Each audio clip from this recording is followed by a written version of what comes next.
ડુમસ દરિયા કિનારો. કેમ કહું છું એકલો? કેમ કે એકલો આપણે એકલા જ પીપેલી છીએ, આપણી પાસે આજુબાજુ કોઈ છે જ નહીં. બસ જિંદગી એકલા કપાય છે, મજા મજાવાળી, નો કોઈ ટેન્શન, નો કોઈનો સહારો. બસ કરો મજા, એકલા રહેવાની ફૂલ મોજ અને મજા. જોઈ શકો છો કેટલો બધો અહીંયા નજારો છે, લોકો જોઈ શકો છો. બધા લોકો બી મજા કરવા આવ્યા છે, પણ બધા લોકો ફેમિલી સાથે આવ્યા છે. હું છું એકલો, એકલા રાજા આપણે, એકલો પણ એકલો. બહુ જ ખુશ છું. આ બાજુ આવીને જોઈ શકો છો તમે, બધા લોકો ફોટોશૂટ બધું કરે છે. અને હું અહીંયા દરિયા કિનારો દેખો, જોઈએ કે ડુમસ દરિયા કિનારો, આ બધા લોકો ફોટોશૂટ બધું કરે છે.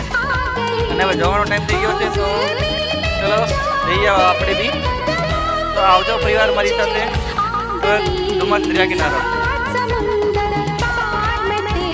Life is enjoy.